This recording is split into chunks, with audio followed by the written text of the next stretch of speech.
प्रवीण जी राजस्थान से। राधे राधे महाराज जी। महाराज जी, सम मोहि मैं जग देखा, मोते संत अधिक करे लेखा। भगवान से भी भगवान के भक्त की उपासना श्रेष्ठ क्यों है महाराज जी? भगवान के होते हुए भी दुर्दशा नहीं रुकी। सबके हृदय अछत अविकारी, सकल जीव जगदीन दुखारी। परमानंद में भगवान सबके हृदय में बैठे, लेकिन दुर्दशा नहीं रुकी। पुनरपि जननम पुनरपि मरणम पुनरपि जननी जठरे शयनम चलता रहा। लेकिन जब भक्त मिला, संत मिला, संत समागम हुआ, बुद्धि बदली, भगवान की भक्ति जागृत हुई, संत कृपा से भगवान की कृपा का परिचय मिला, तो जन्म मरण चक्र रुक गया। संत संग अपवर्ग कर, संत का संग मोक्ष पदवी को प्रदान करने वाला हुआ। तो भगवान सबके हृदय में बैठे हैं, लेकिन काम नहीं आए। काम तब आए जब संत रूप से भगवान मिले और हमें उपदेश किया और हम उनकी आज्ञा का पालन किया, तो भगवान से परिचय हो गया और भगवान की प्राप्ति हो गई। इसलिए मोरे मन प्रभु से विश्वासा, राम ते अधिक राम कर दासा।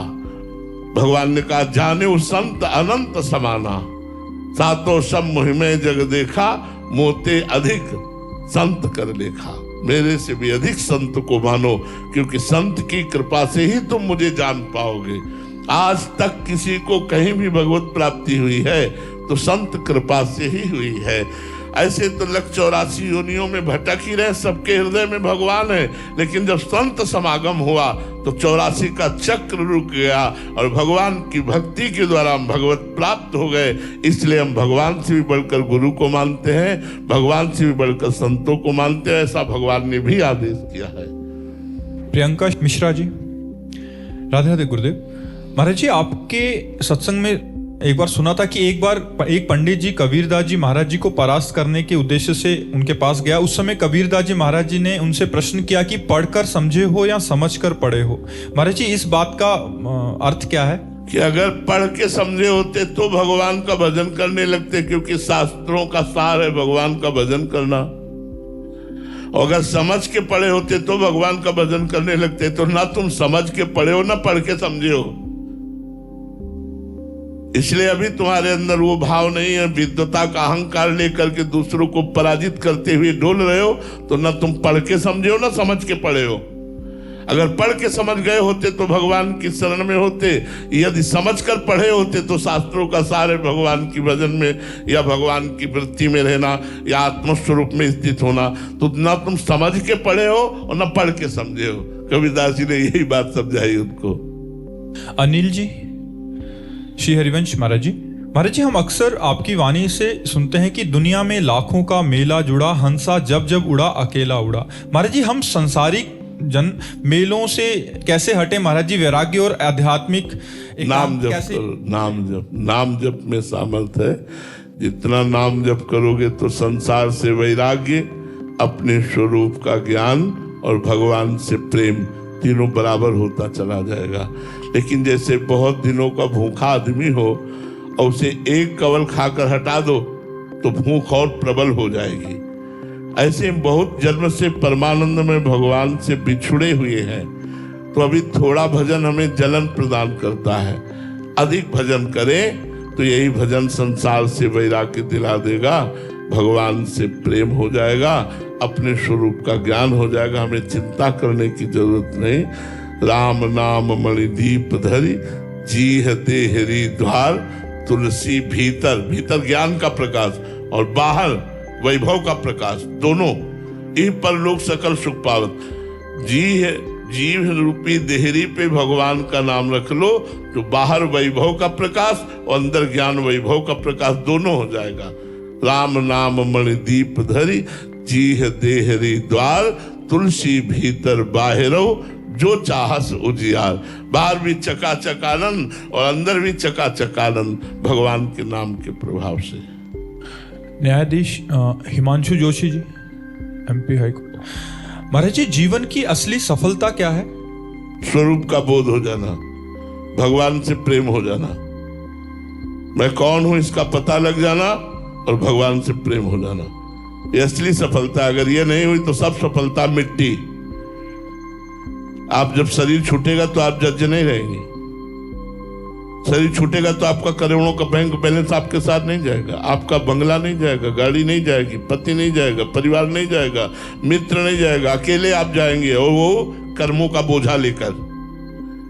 जैसा कर्म किया शुभ या अशुभ उसका बोझा लेकर जाएंगे। तो उत्तम बात है स्वरूप का बोध प्राप्त करके कर्मों को विध्वंस कर देना, भगवान का प्रेम प्राप्त करके समस्त कर्मों को नष्ट करके मुक्त हो जाना, यही जीवन की सफलता है। और तो सब असफलता ही है। सफलता जीवन की है भगवत प्राप्ति, तत्व ज्ञान हो जाना। हेमलता वासुदेवी जी, न्यू दिल्ली से। राधे राधे महाराज जी। महाराज जी, यदि ज्ञान चक्षु को खोलना चाहते हैं हम, तो उसकी शुरुआत मैं कहां से करूं? गुरु चरण रज से। बंदो गुरुपद पद्म परागा, सुरुचि सुवास सरस अनुरागा, श्री गुरु पदनख मनगन ज्योति, और सुमिरत दिव्य दृष्टि ही है होती। दिव्य दृष्टि कहां से प्राप्त होती? गुरु जी के नखमणि का ध्यान करने से, गुरु जी की चरण रज का सेवन करने से। तो इसलिए पहले गुरु बनाओ, गुरु चरणों की आराधना करो, गुरु चरण कृपा से हमारे ज्ञान नेत्र खुलेंगे। और कोई साधना इसकी नहीं है। नहीं तो चाहे शिव बिरंच सम होई, गुरु बिनु भवनिधि तरह न कोई। तो इसलिए पहले गुरुदेव भगवान का वर्ण करो और गुरुदेव भगवान के द्वारा बताई हुई उपासना पद्धति से उपासना करो, सब बात ठीक हो जाएगी। नैना जी हिसार से। राधा वल्लभ श्री हरिवंश महाराज जी। महाराज जी, भक्ति में मनमानी अर्थात मन की चाहना बाधक क्यों है, और फिर हम हमारी मनमानी का पूर्ण रूप से त्याग कैसे कर पाएंगे? देखो, मनमानी का मतलब है कि बिहारी जी हैं इधर, आप कह रहे हैं मैं बहुत दौड़ने वाला हूं, इधर से प्राप्त करूंगा, मैं छठी करा जाऊंगा। ये छठी करा जाना मनमानी हुआ, और बिहारी जी की तरफ चलना हुआ गुरुमानी। अब आप छठी की तरफ जिंदगी भर दौड़ते रहे, क्या बिहारी जी के दर्शन पा जाएंगे? और बिहारी जी की तरफ आप लेट करके चले तो भी आप पहुंच जाएंगे, लेटे लेटे जाए तो भी पहुंच जाएंगे, क्योंकि एक एक कदम आप बिहारी जी के नजदीक होते जाएंगे।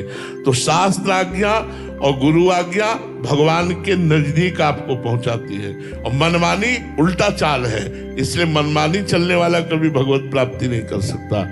अब मनमानी छोड़ने के लिए शास्त्र और गुरु की आज्ञा में अपने आप को समर्पित करना पड़ता है। जैसा हमारे गुरुदेव कहें, जैसा शास्त्र कहे, वैसा हमें चलना है।